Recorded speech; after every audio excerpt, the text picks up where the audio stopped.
record on this computer. So starting this recording, we've already discussed padding and how if we add a width of 20%, once we add padding, the box will kind of be larger than 20%. So let's go over that again. We have a width of 20%. That is what the box looks like with a width of 20% of this 100. Without a width, like box 2 and box 3, it's going to take up the whole width of the whole space. Once you take 20%, it's only going to take up 20% of the section it's in, which is just this browser here. So it's going to take 20% of this 100. But once we add padding, it automatically makes the box a little bigger. And so now another way that we could possibly make it larger, kind of change the size. How can we, oops, put a thread here, see if anybody knows. How can we apply space on the outside of the element? Anybody know?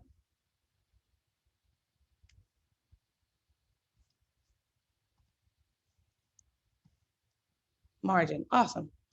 Okay, so now if we were to add a margin to this as well, and we'll see that difference. Okay, margin, 5%. You see that it kind of moved the box a little bit, and then what the 5% is happening is it's adding margins of 5% from the top, bottom, left, and right. So this can kind of be a problem for us though. Well, first let me add a note here and just say margin apply space on the outside of the element. Okay, perfect. So this is gonna be a small problem here because if we give a box a width, we want it to respect that width. We always want it to be, okay, I want it to see that 20%.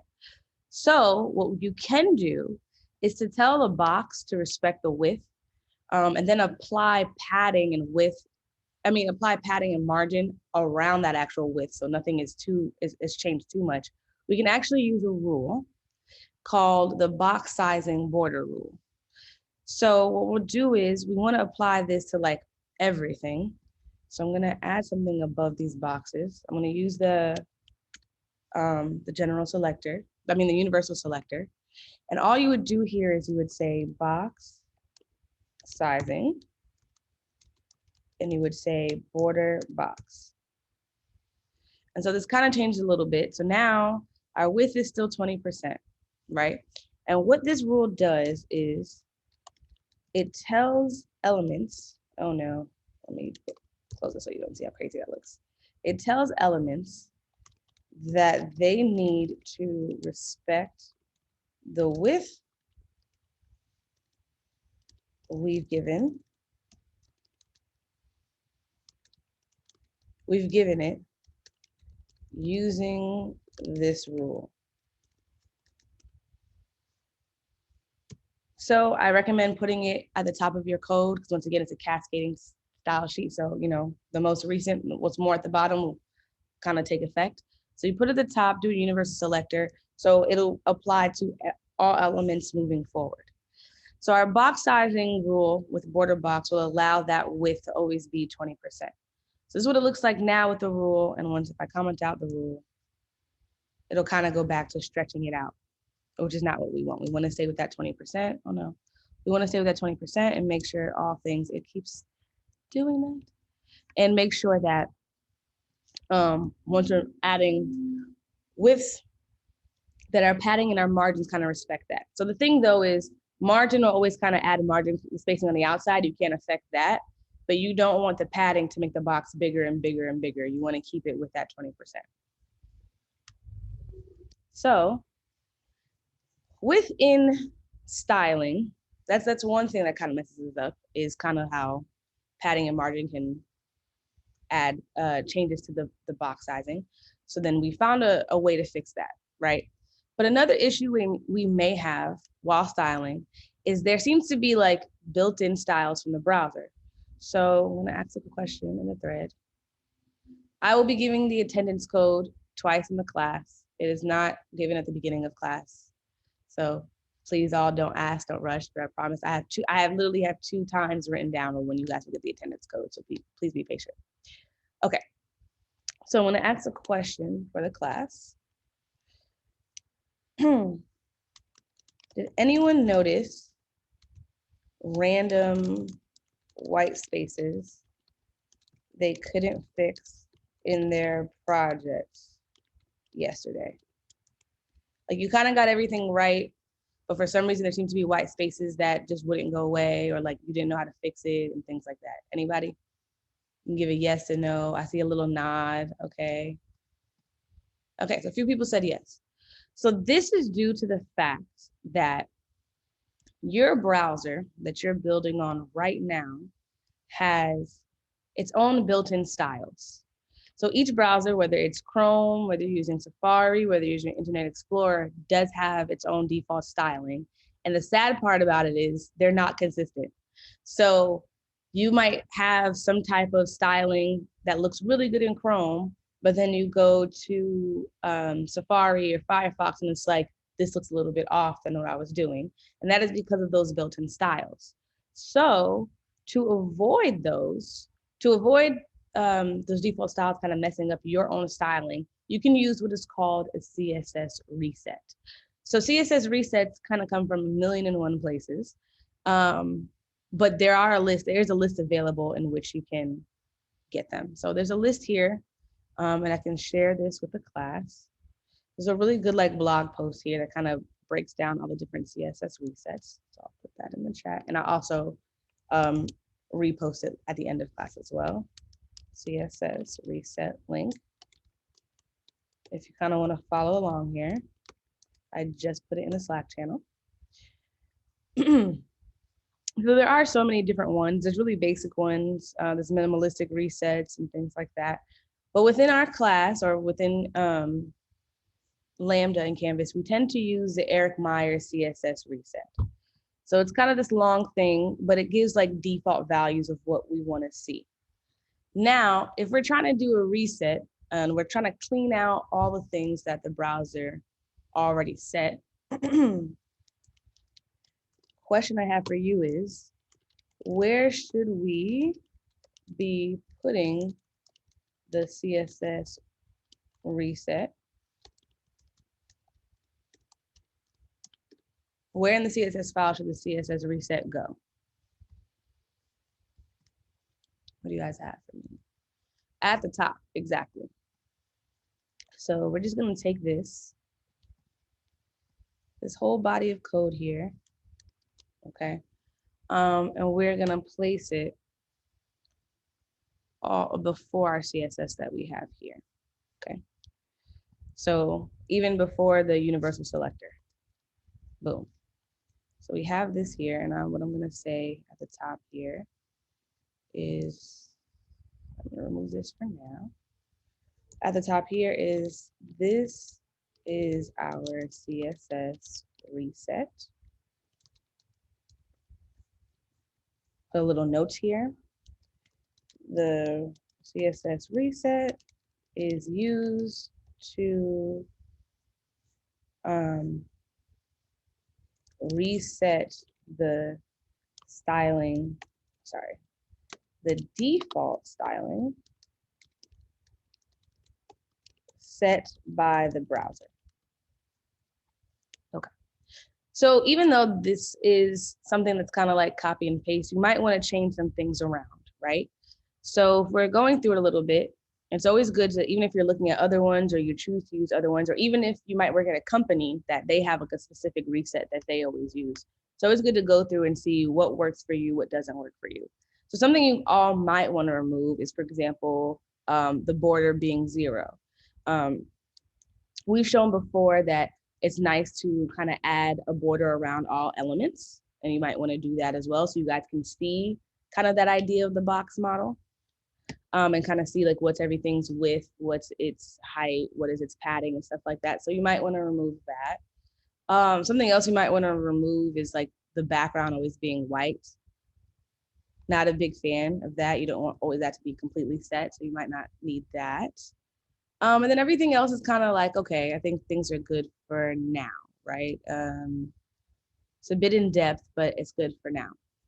Something else that is an option outside of CSS reset, I'll mention it here. Another option besides CSS reset is normalize CSS. So let's look that up for a second. So if I look up normalize CSS, okay, is this the right one? Okay, so what normalize CSS does is it actually, instead of trying to reset the browser default settings, it'll try to make them all consistent. So no matter what browser you're using, the styling is consistent between any browser you open. We're not really gonna show how to make this work because I feel like you'll most likely do more resets in the real world than doing normalize.css, but overall it also depends on what company you're working for. But this is just something, I just wanted to show that this is also an option that can be used. However, CSS resets are always a great way to go. And then lastly, after you do a CSS reset or you do a normalize, there's always going to be some type of general styles that you'll learn to adopt when you're writing CSS. There's always going to be stuff that you always like to see. And you always want to put that as well at the top, or as far at the top as possible. So we're going to have our reset first, and then we're going to have a section called general styles. And you do want to make sure in your CSS, you kind of have this commented, you have this commented title here. So anybody reading your CSS code knows, okay, everything moving forward is kind of the general styles, like the base styles that this developer likes to have. So something that we had talked about was, okay, the border box. Something else I want to add here is we're going to add max width of 100. And so remember, we're in the universal selector, so this will apply to all elements. So max width is 100. And what this is doing, is this tells elements to never become bigger than their parent. So if you have a div inside of a section, for example, that div can never become larger than the section itself. That's really important for when we're looking at, for example, box 1 right here. Let's say we're just talking about this paragraph or this heading, this paragraph, that no matter how big it gets, no matter how big we make the font, it'll never go beyond this orange box. Versus if we didn't take out max width and we kind of made box 1 a large heading, and we said box 1 is the greatest box ever, it could say box 1 is the greatest box ever, and the words can trail outside of the orange box. And that's not always very pretty stylistically. So something else you might want to add, and we talked about, that border of wanting to see what your elements look like, what are their padding, is you can then do what we've seen before, border 1 pixel, make it solid and make it gray. And so now you kind of see that box model that we talked about of all the elements. You see the borders, you kind of see now this is where a box 1 ends and begins, this is where box 2 ends and begins, and things like that. So we'll keep the borders for now. Awesome. Some other general styles though that you might want to add, so maybe not in the universal selector. We can also add stuff to our HTML selector. And we might just want to do, this is very important, a font size of 62.5%. So this might be jumping ahead just a little bit. And if you're not exactly sure why we do this, it will be explained later, but I will ask the class, why do we use a font size of 62.5%? Does anybody know? Anybody know? Makes rems easier, the power of using rems. Okay, that's actually a really great answer. So just to give a little bit more detail. So the browser's default font size is 16 pixels. So if we set HTML to 62.5%, then 1 rem is equal to 10 pixels because percent is a scalable unit. Um, because, oh, sorry, it'll set one rem to 10 pixels. And because percent is a scalable unit and pixels are not, this gives the user more control over their font sizes. So we're gonna talk about sizing of rems and percentages later and touch on that. But it is something to note now that like having a font size of 62.5% is kind of a good standard, a good general style, but I'll add that note here. The browser's default font size is 16 pixels, and by setting HTML to 62.5%, then one rem is equal to 10 pixels. Since percentages are a scalable unit, this gives the user more control over their font size. Awesome. Okay, so another general style we might want to add is around the body. Okay, so within the body, we can also set another font size. Oops. And this time we'll kind of use rems, 1.6 rem. Okay, boom. So that kind of goes back to normal.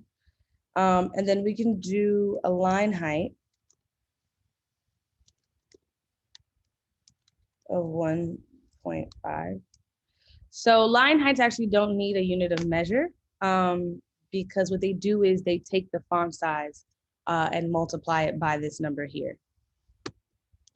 It's just simply saying the line height in between everything is exactly what it sounds like. So does it need a unit of measure? It is the font size times line height value. Okay. And then something else that's actually really good is also maybe changing the color of your font within the body. Oh, color of your font within the body. So normally we see black, but black can be really, really harsh to read. And that goes with like an accessibility thing. If you have customers that might be visually impaired and things like that. So a good color to use sometimes is kind of more of a grayish. So I learned this from Britt actually, watching one of her lectures. And so she does like a 4F, 4F, 4F, and it changes it to a nice little gray that's kind of easier to read. Okay. Another general style that's also good to have that we'll add is, let's say we're talking about your links. And so for now, we'll kind of take out any text decoration. So we don't want anything crazy. We don't want it to do anything.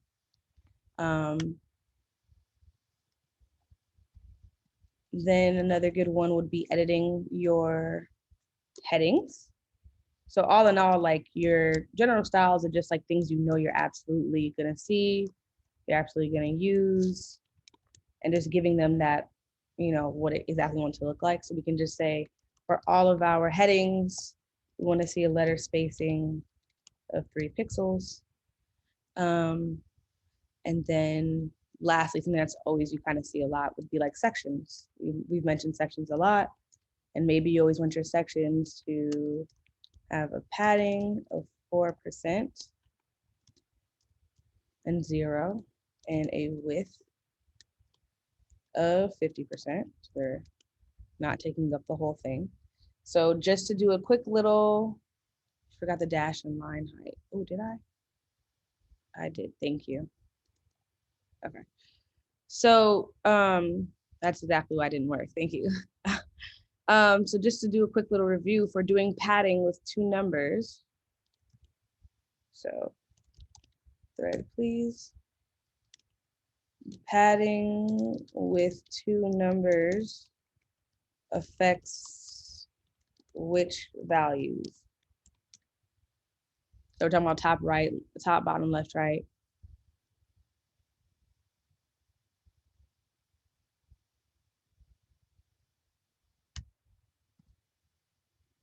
Perfect. It's top bottom. So we have a top and bottom of 4%. A left and right of 0%. So we're more so doing padding just from the top and the bottom, nothing coming from the sides. If you do have any questions, please make sure you put them in Slido. We can make sure we address them. Okay. So we've talked about our general styling. We've talked about different things to add here, and then make sure you break this off and say styling of elements so we can see the difference between the general styling and what your actual elements are. And we've talked about CSS resets, normalize CSS, and as well as kind of the best way to kind of set things up. So I'm going to save this here. It's kind of early, but we'll just take a small break. I know this even though it didn't seem like a lot of content, we did discuss a lot of code. So I'm going to save this and give you all a chance to maybe update your CSS if you haven't using my code pen. And I'm going to give us a timer of about, oops, there's my timer.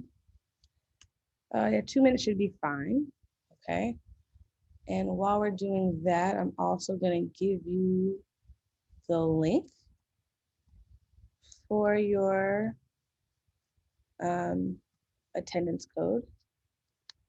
So it's going to be in the Zoom chat. Okay. The Zoom chat. So I'm going to put the link in there. And I'm going to put the code right now.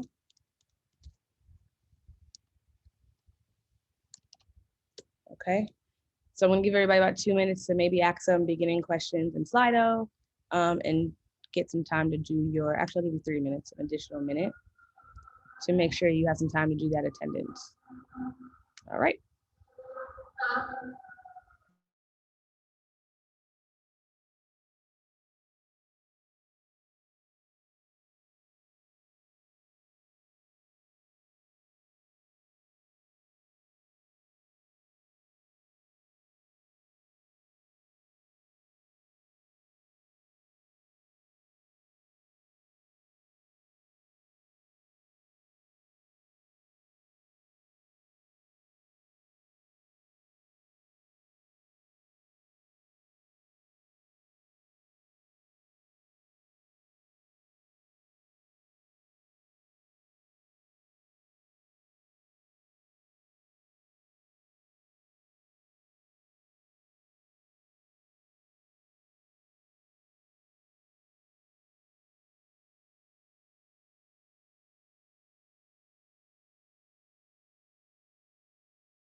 Okay. So that was a short little break. Let's go over to Slido, see what we got. What's the difference between percentages and pixels? For example, padding percent versus padding pixels. So we're going to get to that in a second. I know I kind of jumped ahead with just talking about the font size, but we are going to get there. Mark, I'm not sure what you mean by this comment. We will do a small little review of Git and getting things started, but make sure that we're kind of focused on, all questions are focused on what we're talking about today. What's the difference between the HTML and the universal selector? Okay, so let's look at, it's actually a good question. All right. And I feel like I don't have a good answer for this, so I'm going to actually look it up. That's what any developer would do, right? So difference between star and HTML. Perfect. So here you go. The star selector selects all elements and all its children elements, where HTML only selects the HTML element, right? So let's say they have a nice little code snippet. So we're gonna try it. This is actually kind of cool. We can't even see this, full page it. All right. So what we had before, go back, oh no. What we have here is the HTML has a border of 2 pixels, an orange. Universal selector has a border that's green. So let's look at that. What has run snippet code? So HTML is just around it, what's going on around it. And that's how you see that orange. And then the star is everything within that. So hopefully that kind of breaks it down and gives you a visual. Awesome. So that's also why when we look here, oh no, this one, sorry. When we look here, we still have like, we have an HTML font size of 62%, but we also still have a separate font size of the body. So the HTML is kind of on the outer, but the body is more focused on the font size of the inner. Okay. Would you say you always use these universally, the reset, box sizing, font size? Yes, everything we kind of talked about would be stuff you can use in real world. Or even as you guys start to, if you ever build out your own projects and things like that, can absolutely happen, or can absolutely be used. So the only thing that might be different is these concepts will be used universally, but exactly how you do them or what values you give them or like what CSS reset might be different based on your company. So the concepts of using a reset, you know, the box sizing, border box, and things like that will exist. It just might be different in real world. Oh no, I hit something I was not supposed to hit. It moves around way too fast. Okay, Mark, you mentioned margin. Can you give me something a bit more description there? Let me see if I can. Okay, sorry, someone asked a question about all the headings and it just went away. So if you can re-ask that, I'm so sorry. What is the hotkey for adding notes? Okay, so I mentioned this before. When you want to do comments, if you want to comment something automatically, you really could just hover over the line. If you're on a Mac, it'd be command / oh no, what'd I do? Okay, and if you're on Windows, it's control / I don't know if I could just go like that. Yeah, so command / control / So the slash that looks like this on your keyboard would automatically do it. And it'll work in HTML, CSS, JavaScript. It'll just make a comment automatically for whatever language you're in. Are we able to use our own reset if we have one that we've used in the past? You can, absolutely. I would suggest using the one that we are recommending for this course. But if you're doing like your own personal projects, or you even want to see how your reset would affect stuff you're doing this course, you can try it. When you're turning in stuff, it might be better for using the one that we have so that your solution is kind of closer to the solution that we're expecting. Are there any cheat sheets we can use for all these general sizing rules? I don't know. Let's look. All right. HTML sizing cheat sheet. If we find a good one, I'll share it at the end of class. There's a few of these.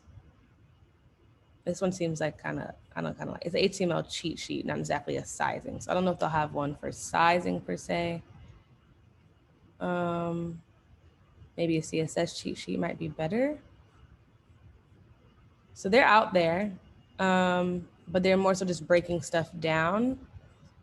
But it's actually like a good challenge, you know, as a developer, things to you might want to look up. This is a lot. Wow. This is actually pretty cool because it's interactive. I kind of like this one. So I'll probably share this one so you can actually see how when you affect stuff, what it actually looks like. This is a cool cheat sheet. So I'll keep this tab open here and share at the end of class. But if you have any others, please share them with the class. It's always nice. Okay. With the Big Full Reset and with Prettier installed, it creates this really long list of one item per line at the top of the file. Is there any way to stop that specific one from doing that or make it go into a naturally long line in one case? So so you have Prettier installed. I wouldn't use that so far right now. That can be a little bit complicated with what you have. And you're a little bit of advanced, which is great, Michael, that you're looking into Prettier. I'm not too familiar with what that could actually be. So maybe after class, if you can like share that with me, we can kind of see, I can kind of look it up and figure out if it is Prettier or not. You asked earlier how we felt so far and the issues. Oh, got it. Oh, when I was asking that question, that was in the Slack channel. So make sure when I do ask certain questions, it's a thread in the Slack channel, you answer there. When using body is CSS, does there not need to be a body in the HTML? So that's a great question. HTML, I'm gonna say structure, right? And let's see, perfect, this has it. So normally when you're making an HTML document outside of CodePen, you will have, this will be like the base structure that you're actually gonna be working with, and you're gonna see that in your project today. So what CodePen does for you, it kind of inserts these for you already. So when you're editing HTML and body in your CSS, they're technically elements that are already here, you're just not seeing them. So when you're adding stuff to HTML, you're adding stuff technically within the body tags. But you can still edit that body tag, you can still edit the HTML tag in your CSS because it's still a tag that exists. You're just not doing that in CodePen because CodePen does it for you on its own. Okay, on H1 to H6, you use pixel for letter spacing. Are pixels better? No. Okay, are pixels better than instance than rem? So when we talk about spacing, which I'll come back to this as well. So we're talking about here, right? Pixels are good overall when you're changing something really small, right? So spacing between letters is kind of a minute thing within styling, but you don't want to use pixels when you're trying to determine like a box width or a box size. And that is because when we talk about responsive design, how your sizing will change, pixels will make that really, really hard versus percentages makes responsive design. Like when you look at a website on a computer versus when you look at a website on your phone, pixels will kind of make one look really good and make one look terrible. When you do percentages, it kind of makes those changes a little better. So if you're going to use pixels, pixels are best for really, really small, minute measurements. So letter spacing in between a heading is something that won't have a drastic change if you're looking at your desktop or you're looking at mobile. And like I said, we're going to talk more about sizing a little later today. Or is that metadata? I think you're talking about stuff here. That is not metadata. These are tags that actually do exist. The HTML, the head, the title. It's just you're not looking at that within CodePen because CodePen is used to make HTML easy to just jump into. But literally today for your project, you're going to see these tags in your project. Okay. Can you show the star code again? Yes, I can. Yes, I can. Okay. So what I have in my universal selector is we have our box sizing border box, which makes sure is that when you have a width of an element, it kind of respects the width, even when you add padding or, and the padding doesn't make it larger. We have max width here that says even when you add a width to an element, it doesn't outgrow its parent element. And then I just simply added a border here so you guys can see the like where elements are stopping and starting and stuff like that, but you don't always need borders if you don't want them. It's just a good visual. Okay, now let's continue. So now we're going to talk about, I'm still gonna make this a little bit bigger.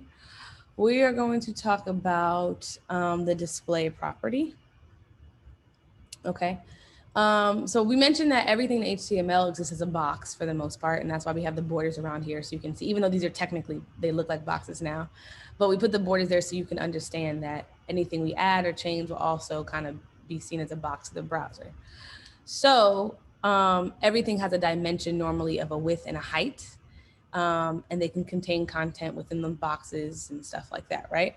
But the internet isn't made up of boxes. So when you look at different websites, you don't see just a bunch of boxes right here. You normally see different complex layouts. And so what we can do is we can kind of play around a little bit with how things are displayed.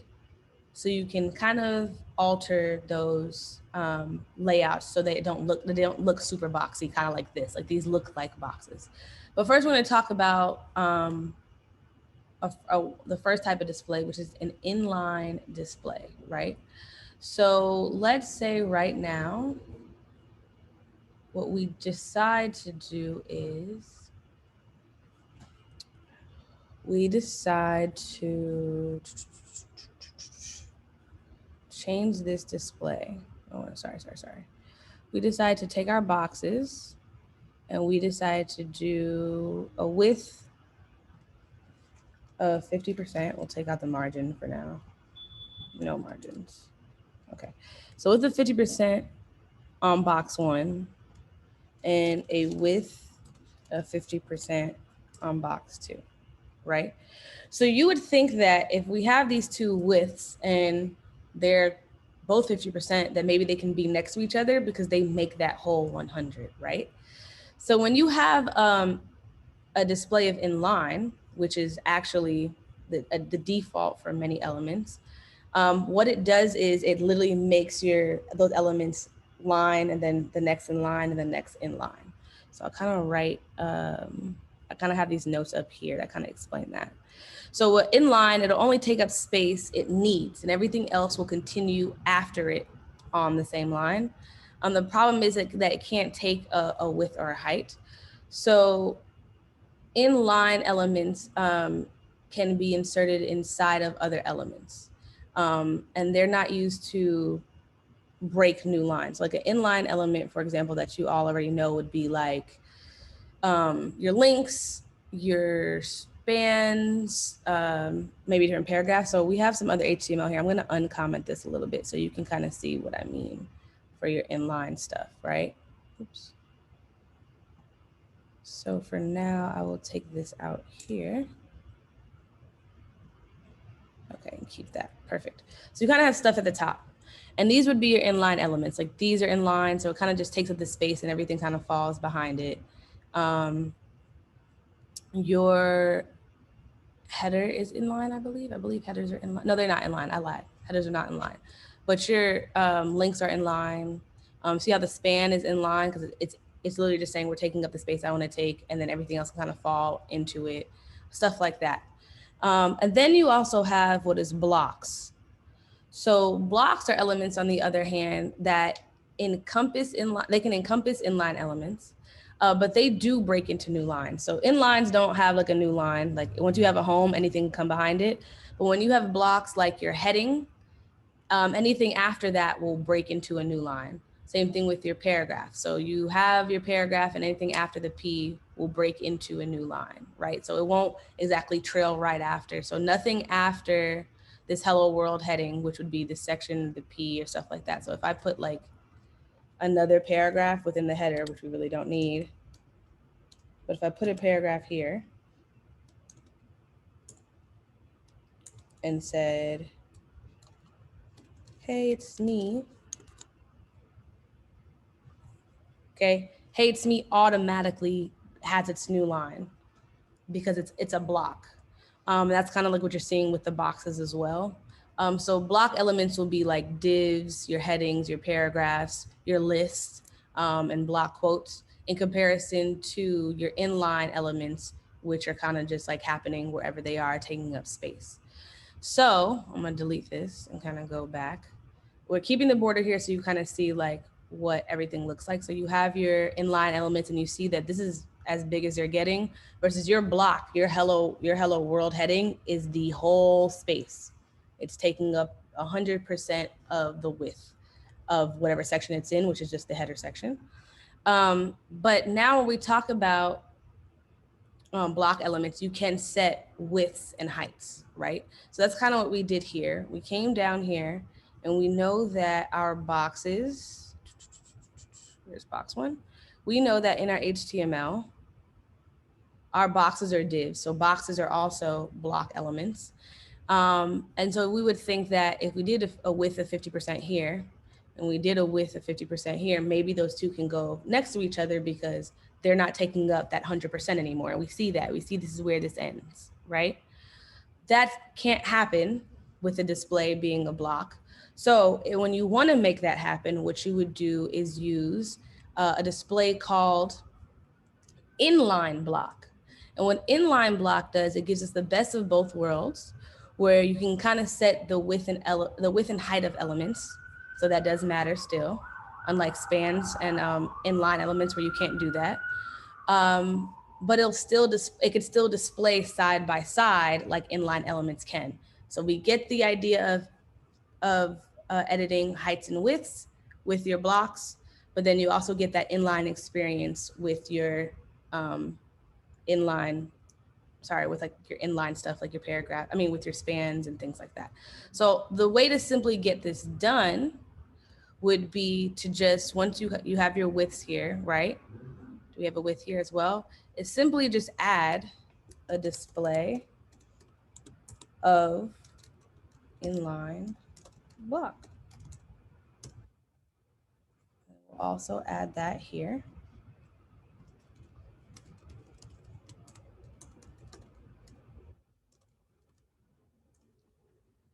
Okay, so what happened? Save. Where'd it go? Did I mess up something? Did I just, no? Okay, let's see. I went like this. Save. Nothing is happening. All right, now we have to see what is going on here. So we had our box one. We have the display there. Everything should be working just fine. A little skeptical here, a little skeptical here. You guys want to watch me debug the problem. Oh, there's something missing. Something is wrong here. Something is very, very wrong. I want to take this out. I have a comment somewhere that's messing things up. Okay, so I don't know if that's it per se, but I noticed that. We're going to save that. Okay, so no, that's not the problem. We're going to look at our code. So section, this is a little weird. Scroll back down. Let's see what we have here. Is box one in line two? Yeah, it's right there. I'll put it at the top so you guys can see. We have all these other commented out paddings and stuff. If I do box one inline block, save.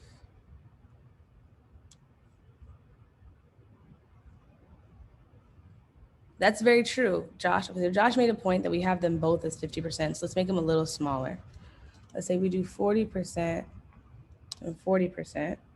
No, it's still not working. This is kind of weird.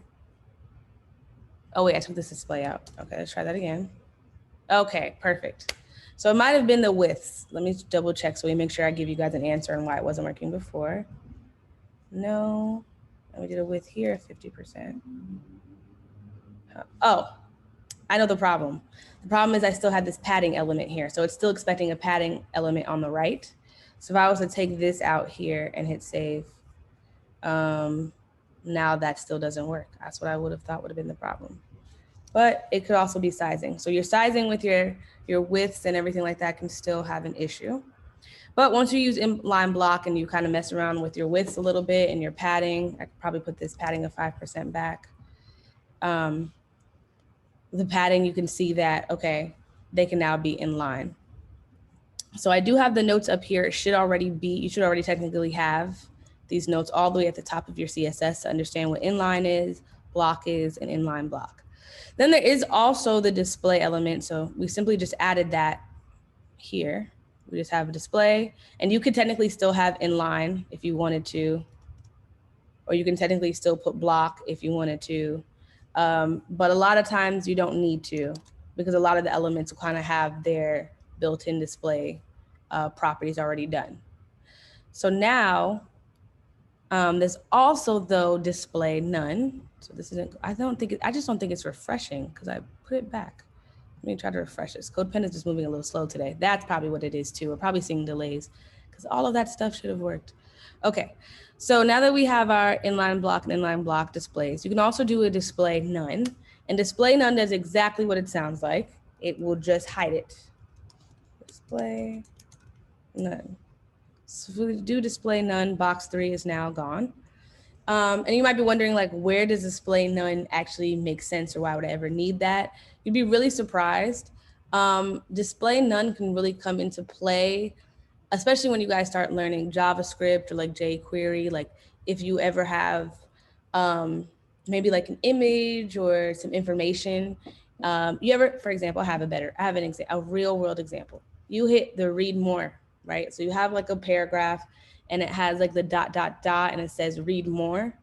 When you click read more, it's possible that button then had to display none, and then that button will change the display to be whatever, inline block, things like that.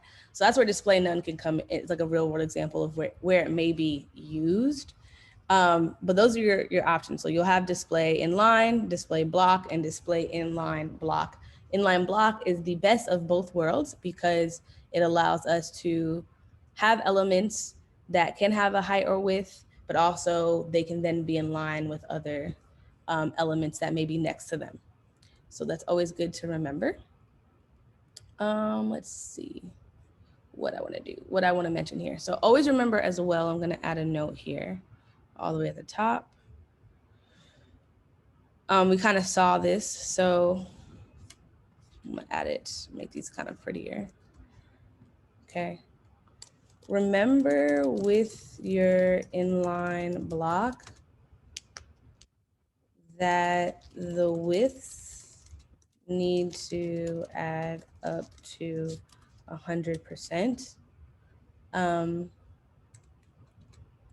So that they're next to each other. Once one width might cause the other width to might cause it to be more than 100%, it will go down to the next line. And you kind of saw that. Even though we had 50% and 50%, it wouldn't stick next to each other because we do also have margins and padding that might be affecting that. So margin and padding may also affect the inline block display. So that is something that you do want to absolutely remember. Okay. How much time has passed? So I know this is going to be a lot, so I'm also going to give another short break, probably for like about 3 minutes or so. Nothing too crazy, just so you guys can get these questions out here because I know we're just discussing a lot. So I'm going to reset this. And before I even start that break, I'm going to emphasize again. Let me make sure I can get this chat open. Emphasize again that the link and the code for your attendance, what did I just do? I did not mean to do that. Sorry, everybody. That the link and the code for your attendance is in the chat, and I will actually re-paste it again. It is in the Zoom chat. It is not in Slack, and do not copy and paste it into Slack. So it's in the Zoom chat again. So use these 3 minutes to ask questions on Slido, as well as to get that done.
Okay, we're back. Let's check out Slido.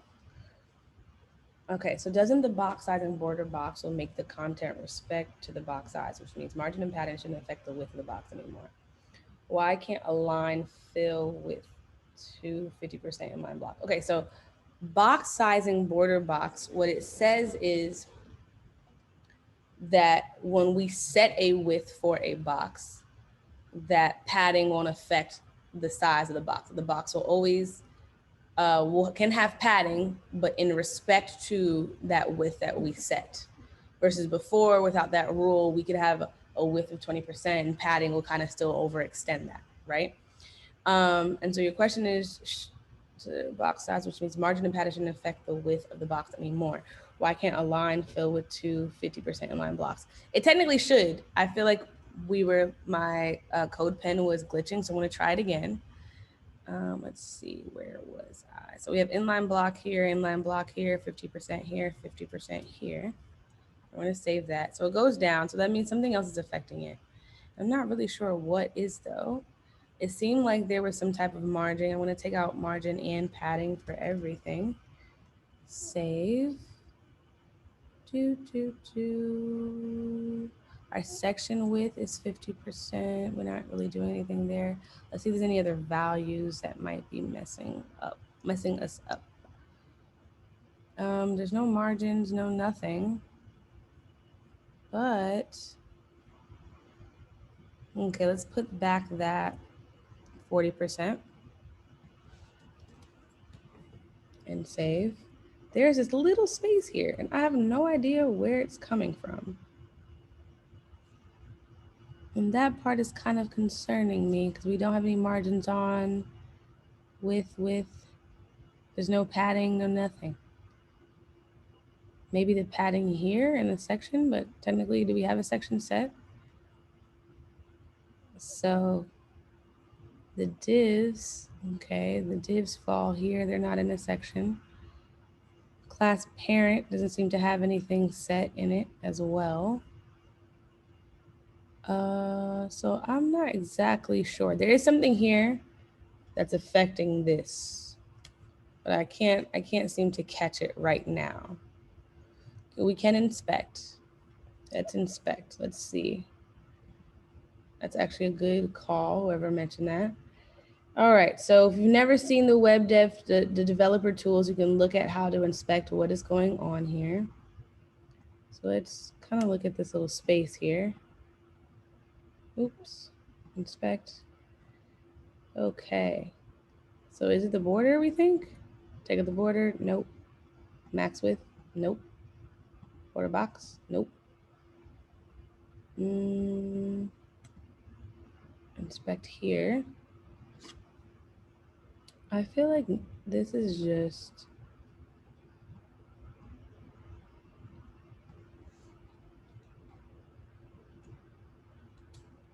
that is so weird. Maybe, let's try, it's the other box.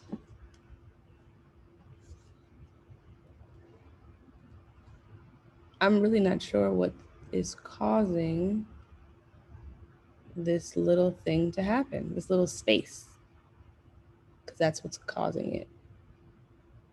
So that little space is a little like a 1% value, but we're having small issues here.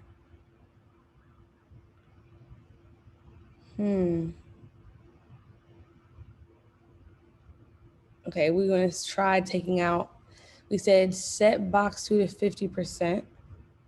Okay, and then we're taking out the border. So we're going to remove the border from everybody and then inspect, take box 2 to 50%.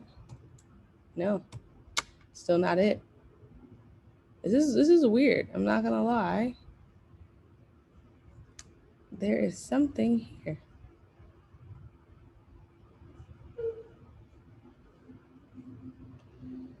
There's some little that I just cannot figure out to save for the life of me.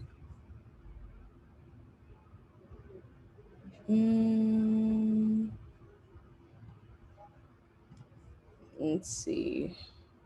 I'm gonna give this about another 5 minutes of inspecting it, then we got to get back to the rest of the questions. Yeah. There's nothing in between these. Parent doesn't have anything. A little arrow at the top left of the inspector. What are you guys looking at? Top left of the inspector. That we're talking about this? No, that's not it. Where's the inspector, y'all? Maybe I have no idea what we're talking about. Next to elements. This little arrow, is that what we're talking about? In the elements tab. Oh, this little, we're talking about this. To the left of elements. Ah. So it's kind of doing the same thing. I mean, when I hit this and I go over it, it's just telling us its sizing, background. The space is a part of box 2. It is. It's not touching anything. You hover over the white. You hover over the white, the space is a part of parent. So the parent is giving us something, but I'm not sure what it would do. For editing parent. So back to the inspector. Thank you guys for teaching me about the inspector. I've never used that before. So we're here, we're hovering over it, but it seems like the space is in between that. And normally I would think this is a margin issue. So in the CSS reset, nothing is happening to divs. This is a div, but I don't see anything here. Vertical align. Nothing's happening outline, nothing's happening there. So it's kind of weird. It's kind of weird, but we can't harp on it too long. If you do want to take some time to maybe try to find a solution and let us know after class, it would be cool, but you don't have to. I'm going to refresh this so that we have what we had before. Awesome. Okay, so next question. But Kyle, you're right. It definitely should fit. I'm not exactly sure.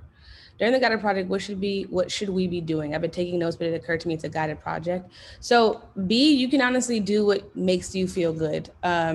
Some people, it's easier to like take notes during the guided project, and then actually we do record it. So it's actually good to like maybe go back and re-watch and then actually code with me, or you can code as I go along. But I know for some people, they prefer to watch and take notes as like, just in case I'm moving too fast and things like that. And then they code with the video because the video, you can like pause, really go back, listen to things I might have said. So it's really whatever way you want to learn that works for you. How would you go about making your inline block hit the end of the page then? For instance, if you wanted the row with block 1 and block 2 did not have white spaces on the side. Oh, I fixed that. I just simply kept editing the width. So right now the width was only of box 2. Okay. The width was box 2, 40%. But if we get that 49% and save, it stretches out, but there's still like this one little piece here, and I have no idea where it's coming from. I have no idea, but we're gonna let it go for now. How would you go about, I did that already. Oh, somebody else has a question, accidentally hit the thing. Any other questions? I think I just got rid of somebody's by accident. So if you want to re-ask quickly before we move on.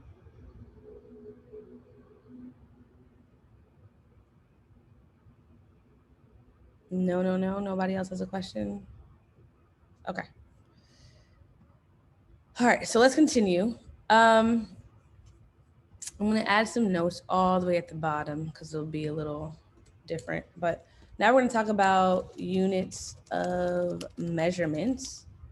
So you have pixels, you have percentages, you have M's, and you have rems. So let's first talk about pixels. So pixels is probably the most popular way to size width and heights and fonts on the web. It's the easiest one to understand. It's just like in Photoshop. So when you talk about like the pixels of a picture, it lines up exactly with that. But it might not be the best for responsive design, but I'm just gonna add some notes there. So most popular in sizing as it is easier to understand, but because it is a kind of hard coded value, it doesn't translate well with responsive design. And by responsive design, that's saying like if you open up this website on your phone, it could look totally different because of pixels or not as nice and things like that. So you kind of want to use stuff that isn't as like a hard value. So the first thing that might be good for that is percentages. So percentages are another popular way. And they work as you imagine. A percentage will kind of be a sizing of the percentage of something will be kind of like the percentage based off its parent. So we talk about like this box here, this paragraph here. If this is in a div, we can make this div have a certain percentage of, let's say 50%, but this div lives in a parent section. So this div is only going to be as 50% of this section, right? So what I'll say is another popular way of sizing, okay, it uses the percentages of the parent element to size. So let's do a quick little example of that here. Okay. So we have in our HTML here, I'm going to save really quick because it's 21 and save changes.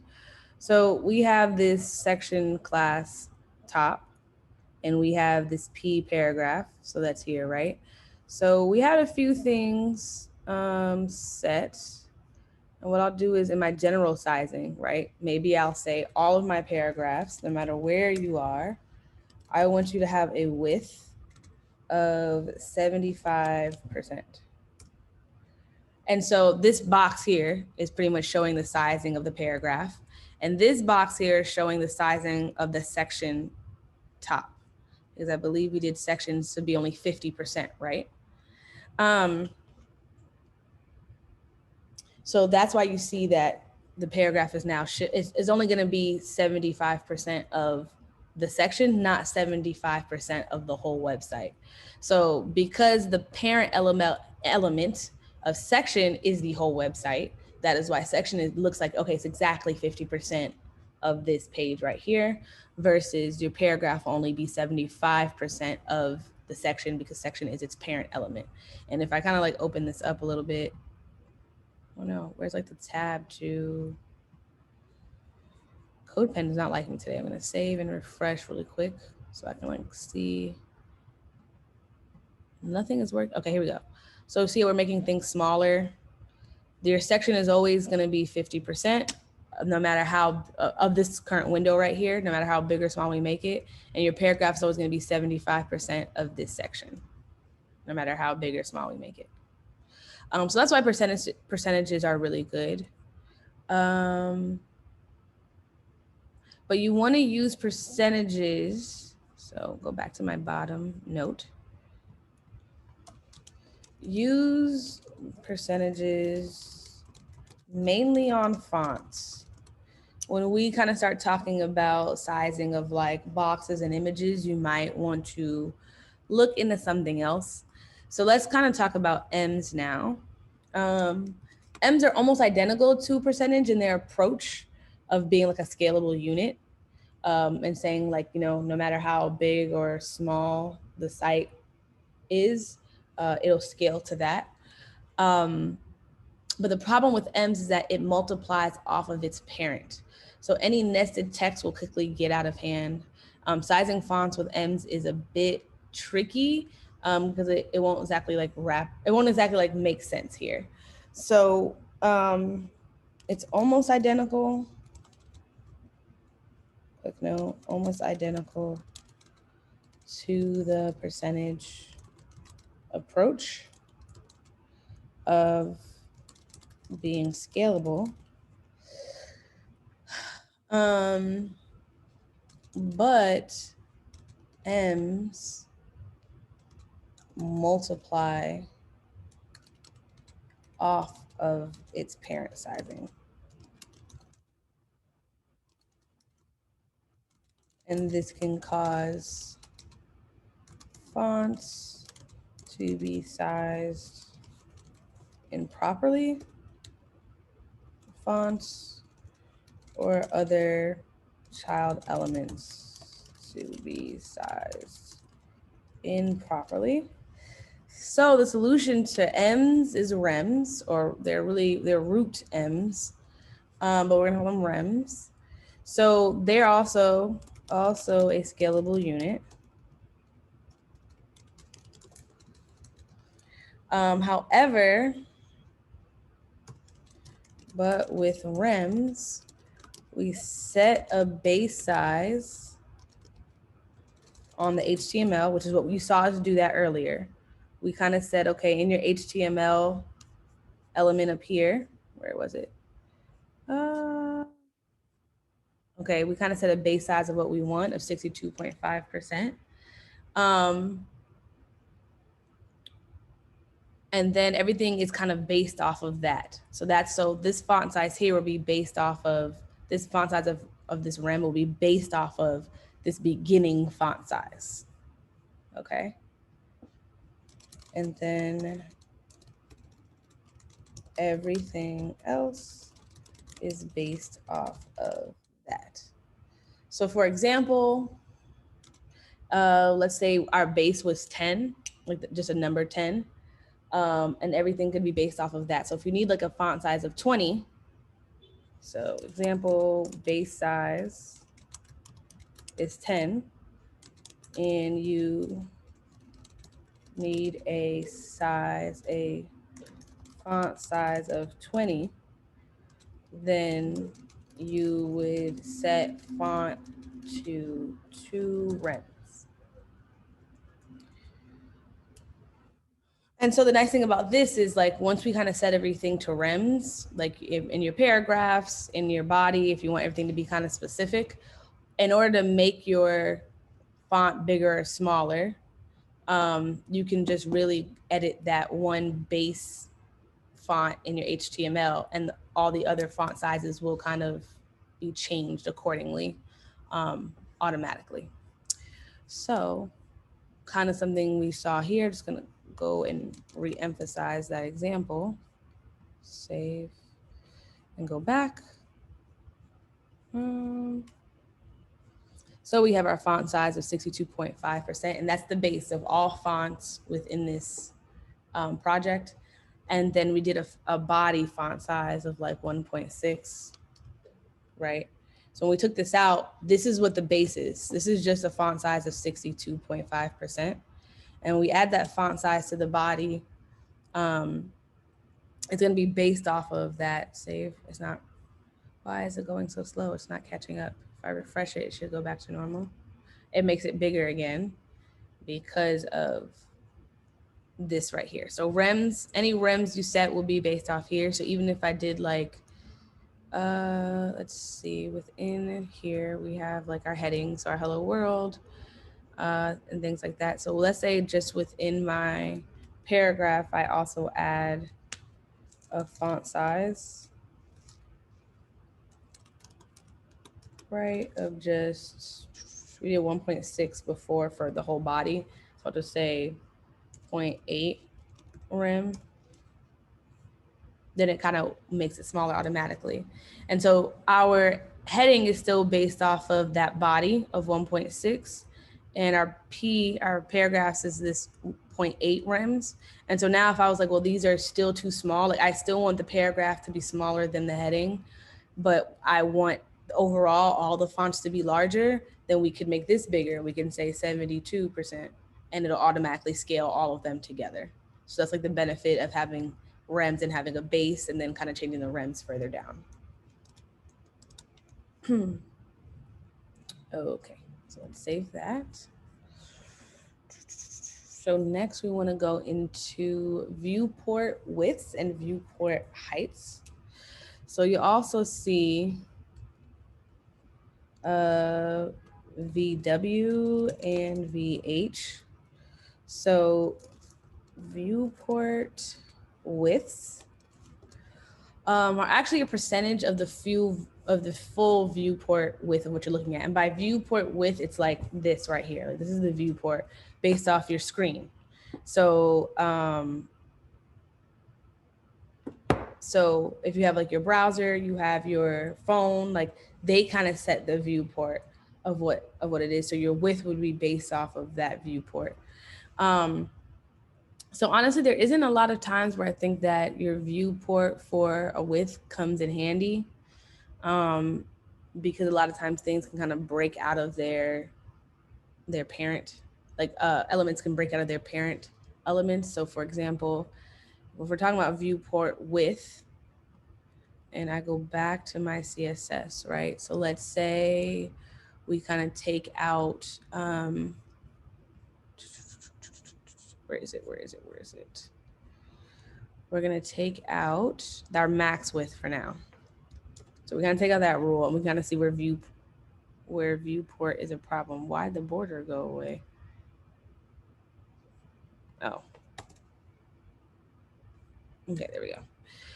So we take this out and let's say we take our P's and we do a width instead of percentages, we do viewport width. You'll see that this can kind of like go out of its element. So you don't really want to do that because it doesn't always stay scalable to what you have what your parent element might have.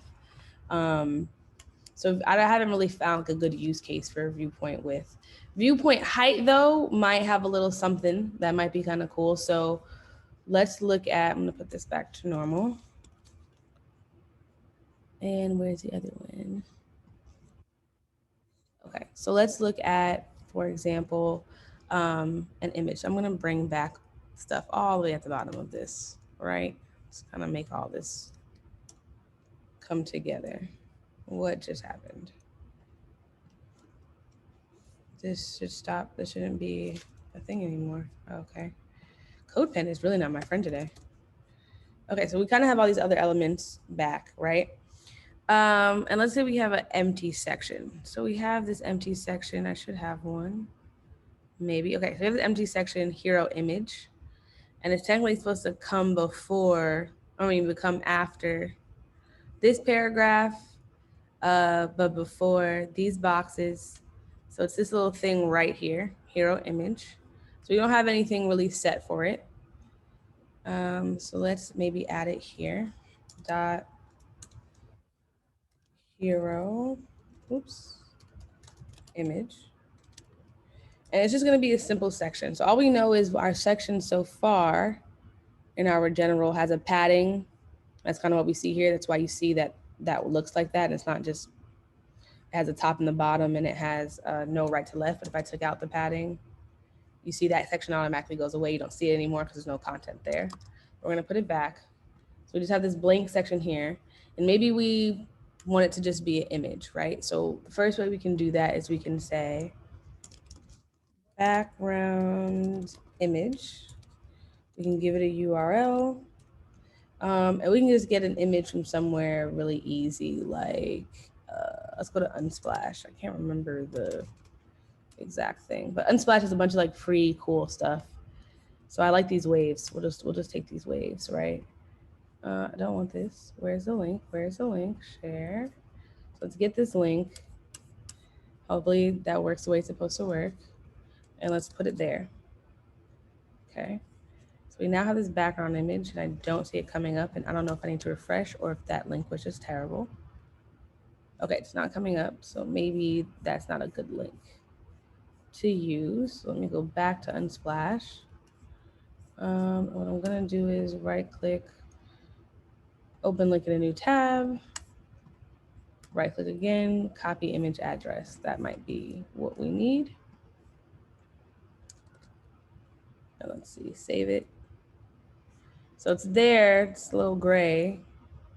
Maybe because it's not as big, maybe it's too big of an image. Let's try this one. Open link in a new tab, copy image address. Okay, boom. So it changes, the picture's kind of too big for this section, but that's okay for now. We'll kind of play around with that and you'll see how the height can come into play there. So for now though, we'll do a background size of cover. What cover will do will allow the image to fit a little better. So now we can kind of see it a bit more. We still can't see the whole thing, but it'll kind of shrink down the image to whatever the size of the section is. And so we set that section with the padding and everything like that. And then we can do background attachment is fixed. And this kind of gives like a cool effect that when we're scrolling, the picture doesn't really scroll with us. We kind of scroll on the picture, right? And if I take this off, you'll see the difference. Save. When we scroll, the picture kind of doesn't move anymore. So this allows us to kind of see more of the picture, even though it's bigger. I kind of like that effect, it's pretty cool. And so what you could do with your height, and when you're talking about viewpoint, where this might come into play, is you can do height and do like, let's say 20 VH, viewpoint height. So it makes it a little bigger, things like that. So that's kind of like the best use cases, more so for images and stuff like that. But it's not like the most amazing thing. You won't normally set height for a lot of elements anyway. For image maybe, but outside of that, like normally you just do a width and the height will kind of take a default value. So this is one of the few places where height might come into play, and having the viewpoint height is kind of better for images because your images will be displayed based off of what kind of screen you're looking at versus you do percentages, it can get a little ugly. So like if I did 20% instead, you see it doesn't like work as well. So viewpoint height might work a lot better. Okay, save. And so let me just add this viewpoint width. Maybe just add a few notes here so you all can kind of viewpoint width is a percentage of the full viewport width based on device. Viewport height is a percentage of the full viewport height, also based on device. So we kind of saw that viewport width isn't super useful, and viewport height is good for styling images. Save. Okay. And then actually one more note I just want to say, just in general, we don't usually set height on most elements, however, because they can get distorted. Usually set the width with percentage or rems, and let the height default. Okay. So we kind of played around with a lot of stuff here. But I'm gonna save this for now. I'm gonna give everybody another, what time is it? Yeah, another 3 minutes to ask some questions on Slido. And done, reset. And take maybe a little walking break, something, and we'll be back.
Okay, we're back. So I was looking through the Slack and I saw some people did their own research on trying to fix the elements not being together at 50%. So I really applaud all you for doing your own research and trying to find your own solution. However, some people mentioned the solution of flex and flex boxes. So I just want to emphasize that yes, that'll technically work. It actually will work. It is one of the best things to use. However, for today's assignment, you're gonna have to use the harder way and you're not allowed to use flex at all. Today, we're really trying to focus on using the inline block and styling that way. And tomorrow we'll have an emphasis on flex.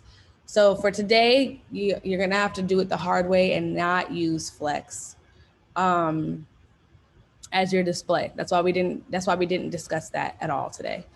So just be sure of that. Let's ask some questions now, but also someone mentioned that there's something wrong with the CSS, and that is a little weird. But I like that he added a link. So thank you, Devin, for adding that. If anybody has time and wants to research it and look it through, that might be good. All right, so now let's go in the slide. I'll see what questions we have. So if we're looking to make a web page that'll scale from PC to mobile, we should stick to using only percentages and rems. Yes. And we'll talk more about, you'll learn more about responsive design in the course as well, but that is for now a yes. What is the difference in putting an image in the background in HTML compared to CSS? You can do it in HTML like inline, and that's totally fine, but in CSS it could just be a little bit cleaner.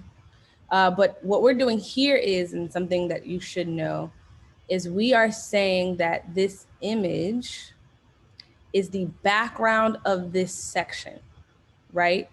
Versus, let me see, versus this image here at the bottom is not the background of a section. This image is an actual element. So this image is still a section. Like, see how it moves? It is not, you can't do anything with that. It is just a part of that section. Versus this image is an element, and it could also have like words next to it. It could have another image next to it. This image will only have stuff on top of it, in front of it. And actually that question I can start to shift over to like what we're about to do next. We're gonna go back to working on this wonderful solution. But for example, this image here is the background of a section, which is why you have stuff on top of it. Same thing here. Versus these images are elements with the image tag, and that's why they're sitting above a background. And that's why they can kind of like be squares or like, there can be divs within the section. So that's important to note.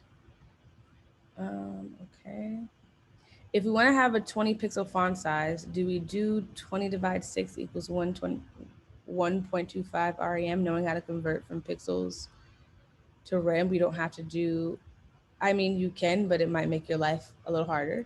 If you want to do it stuff manually, you can. When copying CSS reset a lot, sometimes I copy the wrong syntax and it breaks my code. How do we know what we need to copy? So if you're copying all of this right here, I'm not sure what syntax you're having, unless it's like you overly do it or you add some extra stuff. But the syntax should be correct. If you're just copy and pasting this, it should never break your code. If it's breaking your code, you might have something extra somewhere. Maybe you're missing ending quote, something like that. But copying and pasting shouldn't break your code. Even if it is, it's probably something small. Okay. So let's continue on to the next thing. So we're gonna go back into working on, this website that we love so much this week. And so we're gonna open the other CodePen link. If you don't have it, I'm going to paste it in the chat. Other CodePen. So make sure you open up this CodePen. I put it in Slack, and you have your own copy. You make sure you get everything together there, fork it, get ready to actually follow along. So we're gonna do some practice based off what we learned today with the display inline block. So this is a little different than what we looked at yesterday, and that is okay. But what we're really gonna focus on today is the farm section. So these sections here and the about section. So let's look at some differences here. The farm section is kind of has like these boxes, but we want it to look like this again. And the about section looks a little better than it did yesterday. However, look at how big this box is and look at how we actually want the box to be, kind of not taking up a full width. So let's look at some of the HTML first, right? So we're gonna look at the HTML for here. And so we're looking at section ID farm. We have our heading of farm fresh, and we have a container, a div container with 4 different elements, which is the dairy, eggs, produce, and bakery. And they are part of the box class. And so first thing we want to do is we do want to make them smaller and we want them to be next to each other, right? So we want to kind of have this effect. So what class do we need to target? And I'm going to ask this in Slack. What class do we need to target to style these divs correctly?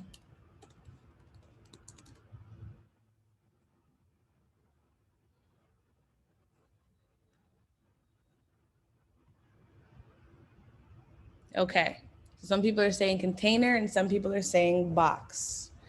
So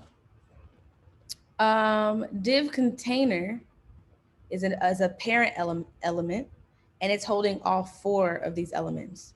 But we want to make sure we're not editing the outside of all the elements. We want to edit these elements per element. So we would actually edit box because box is editing each one.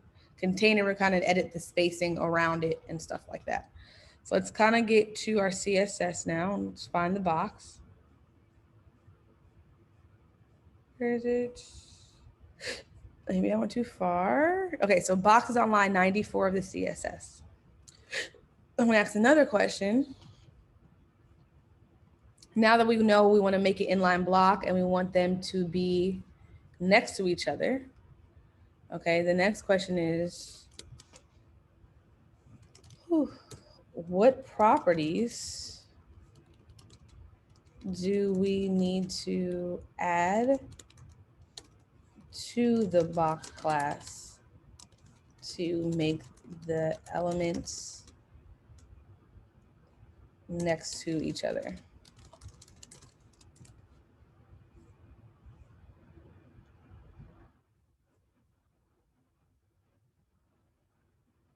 What do you guys have for me? What properties? CSS properties.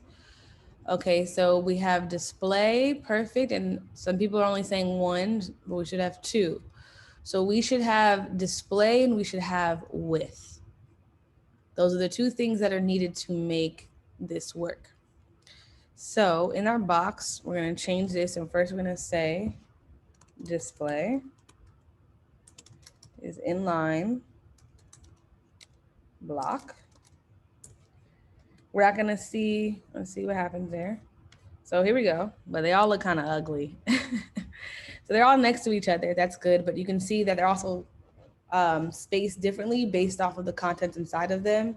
So this is a smaller box because dairy doesn't take up as much, eggs because it doesn't take up as much, but produce is a longer word, so it kind of makes that box smaller. So let's see if we can formalize that. So we're gonna do a width. There's 4 elements here.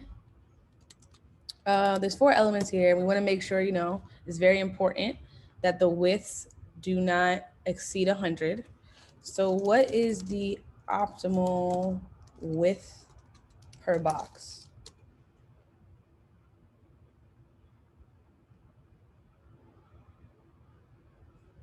Question in Slack, what is the optimal width per box? We got 25%, 25, everybody's saying 25.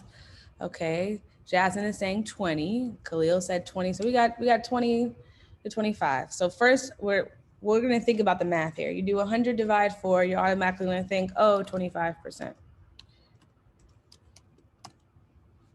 Okay, so that kind of worked, but it kind of didn't. And it also has to do with having some spacing here. And we do actually want to keep that spacing, and that's important. We want to keep spacing in between the 4. And also, if we probably made this bigger, maybe it would have won, but it didn't. But we do want to keep the spacing there. So maybe we should try 20%. I think 20% works better. It allows us to have a nice little spacing there. So now we have the spacing in between the boxes and we have them all in line, right? But there's still something wrong here. So, thread, please. What needs to be added to properly space the boxes from the outside?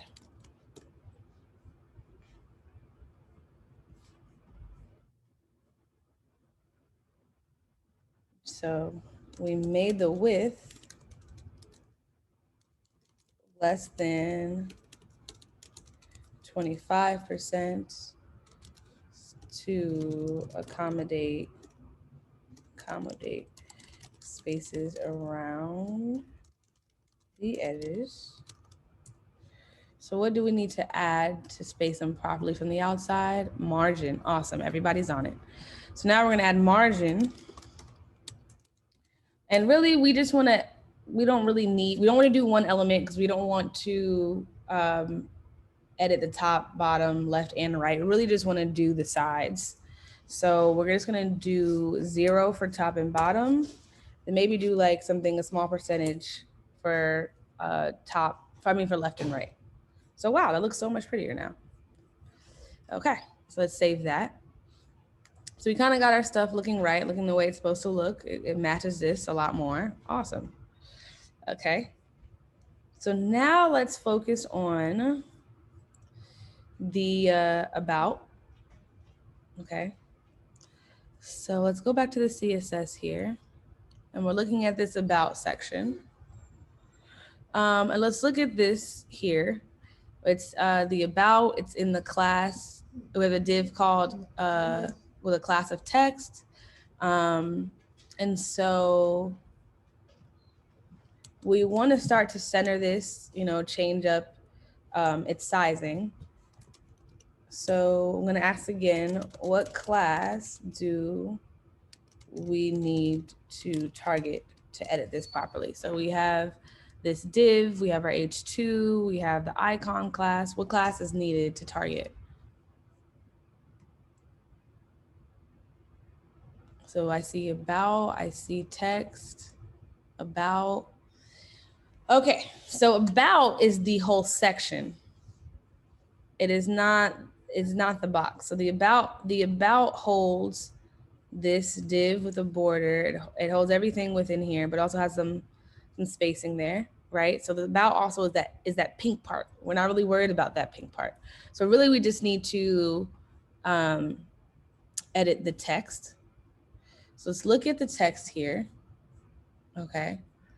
And the first thing we need to do is edit what needs to be made smaller. What needs to be, sorry, actually thread, please. What needs to be added so the div isn't taking up as much space? So right now the div is spanning from left all the way to right, but we need it to not do that. It needs to be kind of smaller. So what do we need to add so that it's not taking as much space? So I ask in Slack.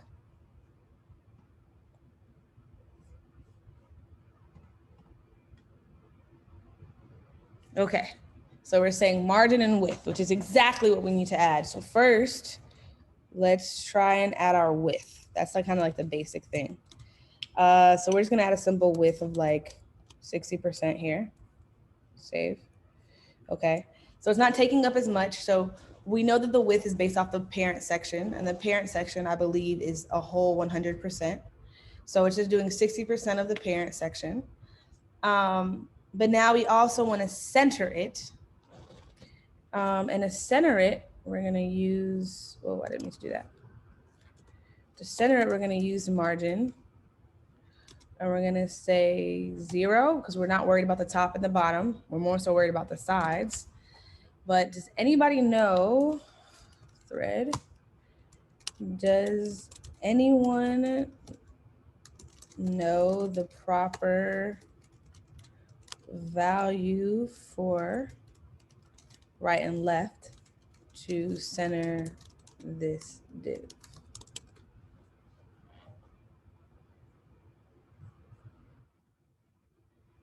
Auto, awesome. So we have the 0 here for the top to bottom because we don't really care about margins on the top to bottom right now. And we do auto, it'll automatically set the margin so that it's on equal length on both sides, and it is centered. So good, love that. Love that everybody knows that. All right, so you saw how we were able to use widths, margins, and display to get this working properly and to get this working properly. So everything is saved. So as long as you have this code pen, you can see the update changes. And if you have this code pen, you can kind of see everything we walked up, everything we used. Even if you have your forked version, always remember, you can always come back to my original copies so that you have access to this. All right. So we have about 10 minutes left. I'm going to quickly try and run through. Well, let me check Slido first. How would you change the size of icons and images? So let's look here, right? So we have this image here. It doesn't have a class or anything, so let's just give it like a quick ID, right? And we'll just say image styling, something like that. And then in here somewhere, we can add this at the bottom of this. We'll say pound image styling. And if you want to make it bigger, so this is what's going to be an issue here, is because it's still in a section. So say we did width, and let's say we did 20%. Right? Nothing's happening. Why isn't anything happening? Save. Maybe refresh it. Wow, no, that didn't work. Let's try again. So ID.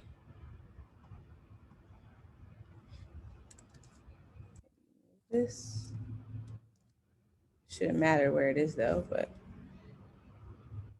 image styling. Oops. Am I doing something wrong here?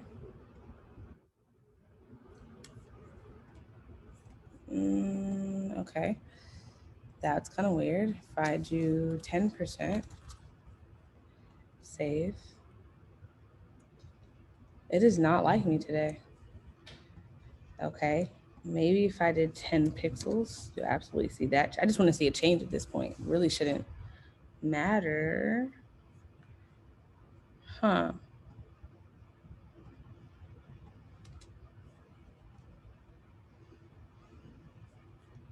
That's awkward. Let's inspect it to see if it has the right thing. So image. It's not getting a class or anything. So maybe we'll do something a little different. Maybe what we'll do is, for now, let's just focus on the image tag instead. Save. Get this out the way. Okay, where the image tag is now 10 pixels. So we edited all of them. They're really small, but we don't want to use pixels for images. I just wanted to see a difference. So this is the sizing of it. And let's say we want to make it smaller. We can say 20%. So we made it smaller. We'll make it bigger. You can say 200%. But the 200% wouldn't work because actually I'm going to ask you all. Okay. Why is the 200% not working? Anybody know why?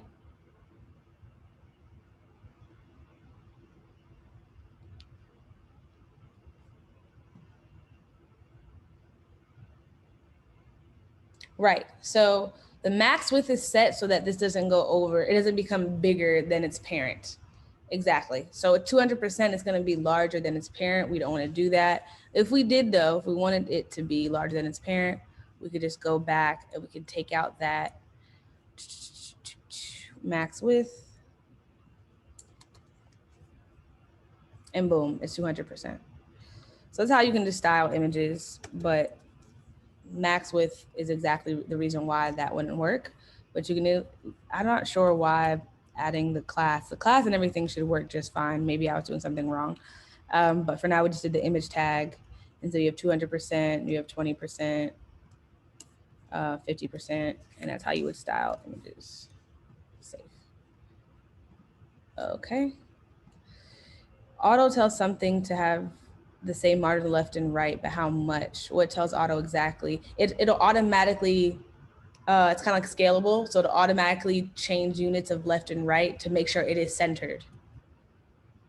So it won't like, there's no like value to actually know. It depends on how big the screen is, but it'll be scalable. Can you also add width is equal to, yes, you could do inline if you wanted to. I usually prefer not to do inline styling because it can make your HTML less clean, but you can do that. All right. So essentially based on viewpoint then. No, because we didn't use viewpoint. We didn't do the viewpoint here. We just did images 50%. So if I did viewpoint or view height or view width, you can still do that.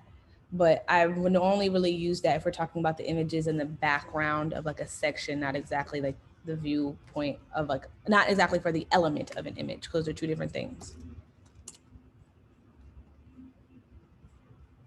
Okay.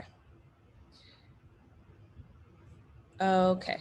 So now let's quickly look at our project for today. So everybody try to get here to module 3, your module 3 project. As quickly as you can, as quickly as you can.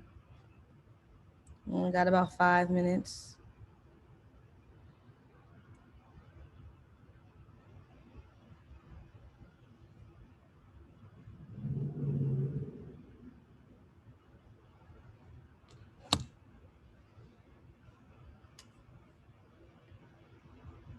Okay, so we're here now. So module project, we're gonna start with this national parks guide. Okay. And so what I want you to remember is use your get flow, use your get flow, use your get flow. Remember that. Every project from now on will be using get. Okay. So now I'm gonna quickly try to do this with you, right? So I'm gonna get my thing up and running.